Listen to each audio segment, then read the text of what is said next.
Welcome back to the Reading and Writing Podcast. My guest today is Heather White, author of the new book, Books Promiscuously Read, Reading as a Way of Life.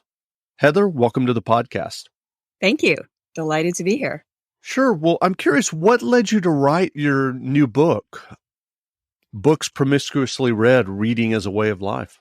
Well, you'd think that would be an easier question for me to answer. I suppose the clue is in the title. As a lifelong reader, someone who truly has probably put in more hours reading than, any other non-biological function, it felt like it was, I don't know, it felt that it was time for me to think about that subject explicitly. I'm used to thinking about books. I'm an English professor, so I think about books all day long. But I had never really sat down to think about reading and what it is and what it has given me and what it has cost me and all kinds of things. So that's sort of the philosophical background, I suppose, that those were the issues on my mind. The more proximate cause was that I had just finished about a decade of editing the work of the poet Marianne Moore.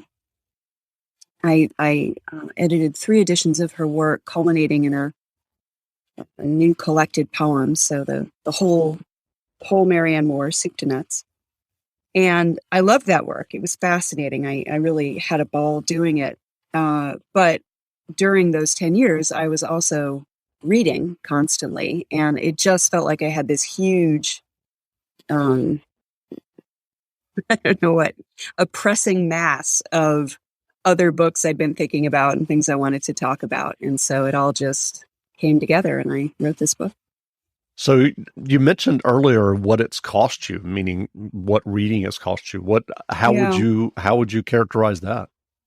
Well, it's hard for me to know, of course. I can look around and I can say pretty definitely what it has given me. Starting with my present career as an English professor, it's given me enormous pleasure. It's given me shelter and comfort. It's, I think, like many obsessive readers, I fell into it as a child, probably in part as a form of what we would now call self-medicating. Mm-hmm. If I was unhappy or frightened or anything I didn't especially want to be, it was pretty convenient that there was a book and the book would change how I felt. So what it has cost me is harder to say, though I have a feeling that the addiction metaphor works both ways. It's a super healthy addiction in that it has given me all kinds of good things. But I think it's probably also allowed me not to face directly other less pleasant things. If I hadn't had books there my whole life to distract me, to soothe me, to entertain me, I sometimes wonder what I might have had to think about or face in myself. So I don't really know, but my suspicion is that my life of reading didn't come for free. Sure. Well, do you remember the books and authors that you loved as an early reader? Oh, yeah. Probably not all of them, but let me think. Individual books that stay with me are John Bellairs' The House with a Clock in Its Walls, the story of little orphaned Louis who goes to live with his uncle and his best friend, who turn out to be a wizard and a witch. This is, of course, long before Harry Potter. A very spooky and warm and wonderful book, illustrated by Edward Gorey. I think those illustrations, as much as anything, made it stick with me. But I adored that book. I read it over and over. Norton Juster's The Phantom Tollbooth, the story of the weirdest title in all of children's literature. Years of reading that before I had any idea what a toll booth was. But the story of Milo and his dog Talk and their adventures in Digitopolis, and it's so funny. I've forgotten the Kingdom of Language anyway.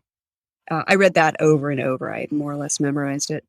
The most important series to me was certainly Anne of Green Gables. I discovered that when I was, maybe 11, and read them to shreds, read them to pieces. I could have quoted you dialogue from any one of them, particularly the first two. And slightly later than that, I adored Piers Anthony's Xanth books, which are still going. I mean, incredibly. They are. He's in his 80s. 51 years old. I know, and he is still publishing. He's still Xanth publishing books. and still writing. Yeah. So you like Xanth too? That's great. Yeah, I still remember. I still remember buying the first book, I think, at a Walden Books in Macon, Georgia, when I was like a preteen. Yes, and I can kind of envision the cover just sitting here. Yeah. Yeah. The Spell for Chameleon when he's having that chat with the big chimera. Yeah, those are great, great books. When I was a teenager, I remember sometimes my friends would ask me why I had such a big vocabulary. And I remember thinking about that and thinking, oh, I know why. It's because I read Piers Anthony. He's, and I verified this, I've gone back as an adult and reread a few of those books, and he does not dumb his language down. No, he doesn't. Full bore. Very interesting. Are you familiar? This is a total aside, but are you familiar with the podcast This American Life? Oh yeah, sure. Well, and I don't listen to every episode, but there was an episode where they had a contributor who told a story about when he was a teenager, and this person who was telling the story, which was true, had a troubled teenage life, and he was obsessed with the Xanth books, and he actually went to Piers Anthony's house. He looked in the back of the books, and he just showed up. And so in the story, This American Life, he actually calls the author, Piers Anthony, years later and talks to him, and it was interesting. It was. I have to look that up. I would love to hear that. I'm frankly surprised. I'm surprised that doesn't happen to Piers Anthony all the time. I mean, I know. So many of us were obsessed with those books. Really found ourselves in them. Though I also have an ambivalent relationship to them, because my experience of them as a female reader is, I suspect, really different from a young male reader. Sure. The other thing that I remember vividly, and I've also sort of gone back and verified, is Anthony's writing about women. Yeah. Which in Xanth is, I would say, it's fairly nuanced. There are things that don't please me that much, but a lot of it is thoughtful and interesting. And as an adult, I respect what he's up to. I tried a number of his other series as a kid, and in those, it is not nuanced or interesting at all. It is straight up torture porn. Right. And that stuff it was revolting when I was young, and it's sort of unthinkably revolting to me now. Sure. Well, you teach English at the University of Alabama in Tuscaloosa. I'm curious, in your courses, do you try to impart to your students the joys of reading? And I'm curious, are you seeing students today reading? I try as hard as I possibly can. I've been teaching now for, I guess, 25 years. And what I have come to right now, anyway, is that the only thing I really care about, or the thing that I very, very much most care about, is that they actually do the reading. Mm-hmm. I don't know that there's anything else I can do for them except give them the opportunity and the encouragement and the support to do the reading that really make a difference for them. So I focus on that. I care about it a lot. It's, as a teacher of literature, paradoxically, I'm in a really bad position to know about my students' actual reading habits, because my interaction with them is so focused around required reading, what I assign them. And as I say somewhere in the book, required reading is pretty much antithetical to the kind of reading that has shaped my life and that I write about in Books Promiscuously Read. I'm tempted to say that there's no surer way to kill a book for a person than to make them read it. I think Sure. you have to be free to choose in order to really read. Imagine football's favorite Sunday. Now imagine it without salsa. We know you'd never commit to that kind of party foul. Instead, add fresh craving salsa. Our premium small batch recipes burst with big flavors. That means your game day guests will dip their chips and tip their hats to you. Yes, you. With Fresh Cravings, every host is a hero. Find Fresh Cravings salsa in the produce section or visit freshcravings.com for where to buy. Crave goodness. Winter can wreak havoc on your skin. Hey, it's Kayla, and it's not just the weather, but as a new mom, I've seen my skin change in ways that I'm not too happy about. But that's where the Skin Center has you covered. Their most popular treatment is Botox because they're the best at it. They've been ranked a top 10 provider in the nation by Allergan Aesthetics, the makers of Botox. And their best facial is what I got. It's the HydraFacial. It exfoliates, extracts, and hydrates all at once. So save your skin from these winter blues and DM at the Skin Center MD on Instagram and mention code Kayla to get $100 off your first Botox or filler treatment or any skincare package.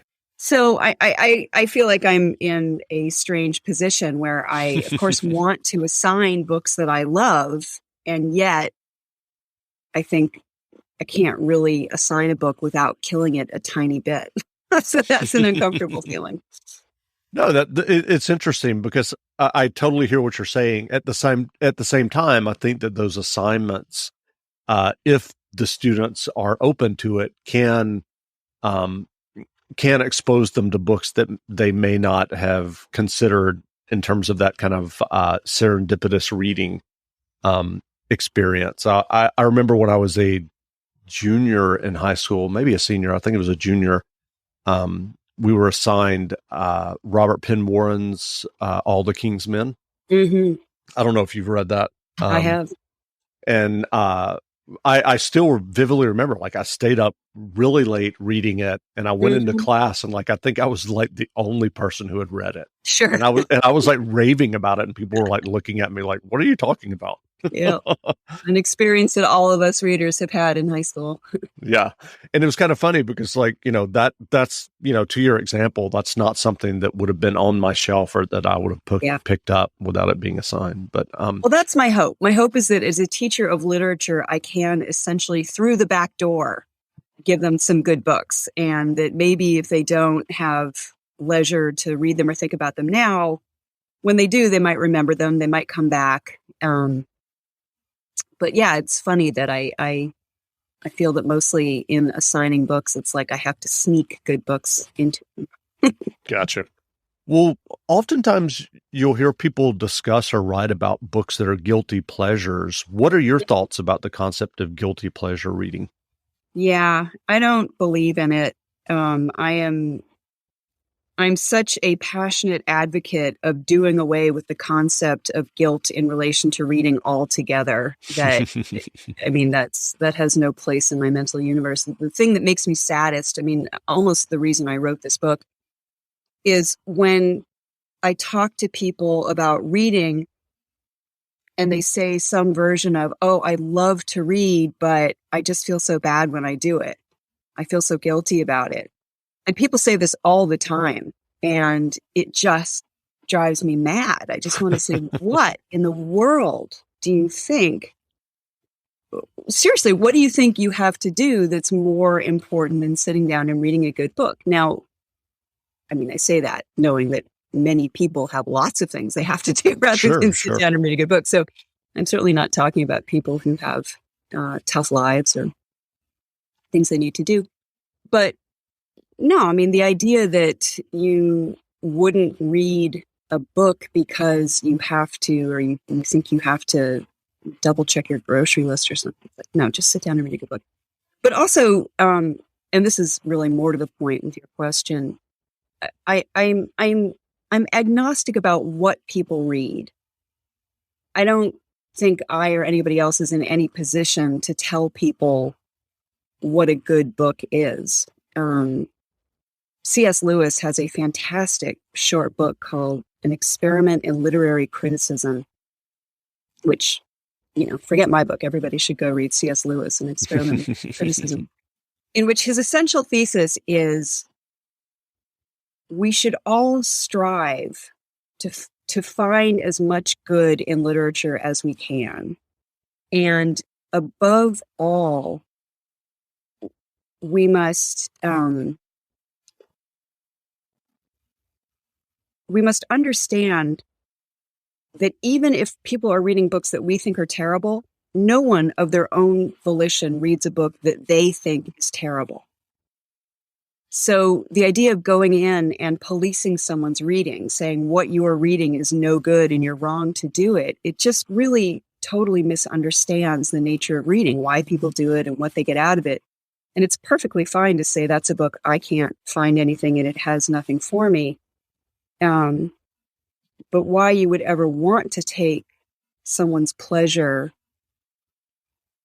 in their absorption away from them, I really imagine. Sure. Well, what have you been reading in the past year or two that you would recommend? Oh, again, a question that seems like it should be so easy to answer. Let me think about that. Part of the problem is that now that I am in my 50s, my memory is shot. Let's see. I just recently read the new Jonathan Franzen novel, Crossroads, and I am a Franzen head of long standing, but even by my Franzen-loving standards, this is a truly extraordinarily good book. I think everybody should run out and read it because it's wonderful. I have discovered the work of Helen Oyeyemi, a Nigerian-British writer, I believe, who writes about updated fairy tales. She takes classic fairy tales, both from Grimm and from Yoruba legend, and rewrites them, and they are fascinating, strange, and beautiful and wonderful. And then I'm sure there's a million other things that the minute we stop this podcast, I'm going to go, oh God, why didn't I remember? But so there's two.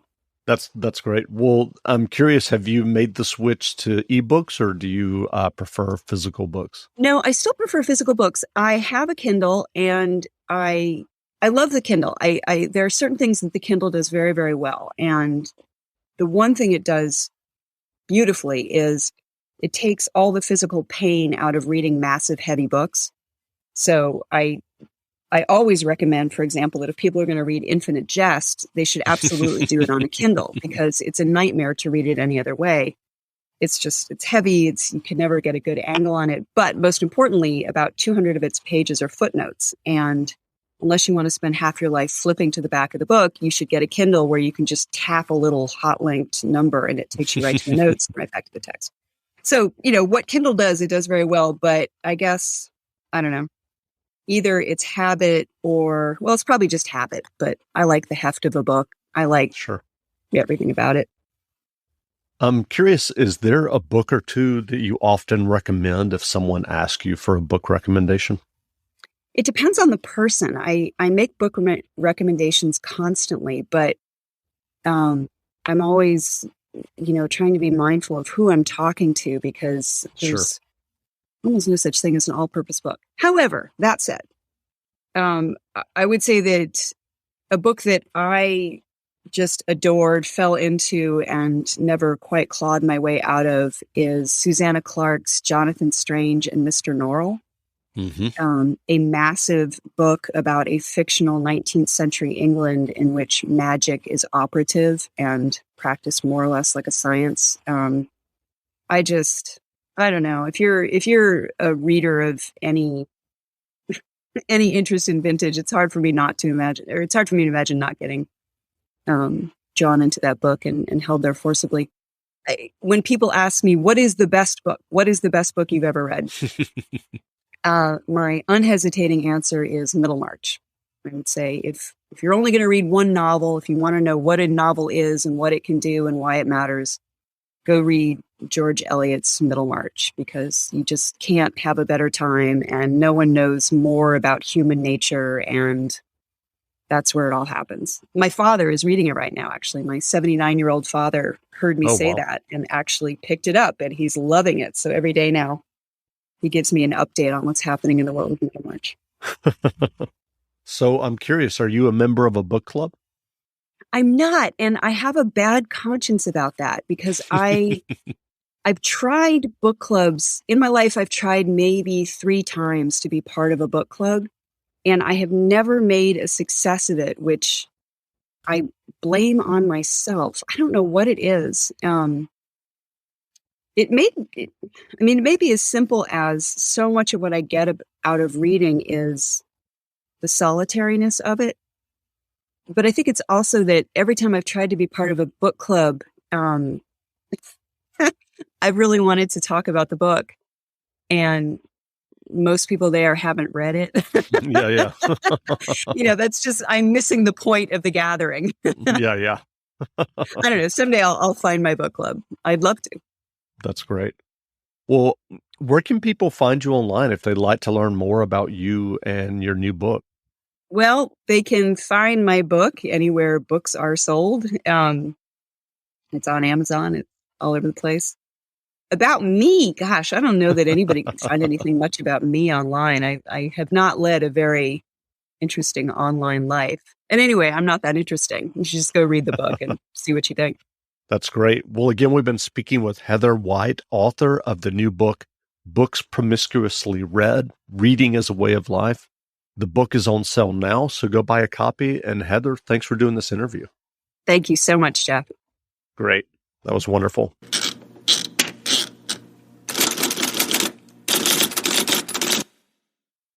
That's the sound of me prepping dinner with Reynolds Wrap. And the sound of me not doing dishes. And the sound of my family having more time around the table. Easy prep, cook, and clean. Make time with Reynolds Wrap. I like the sound of that.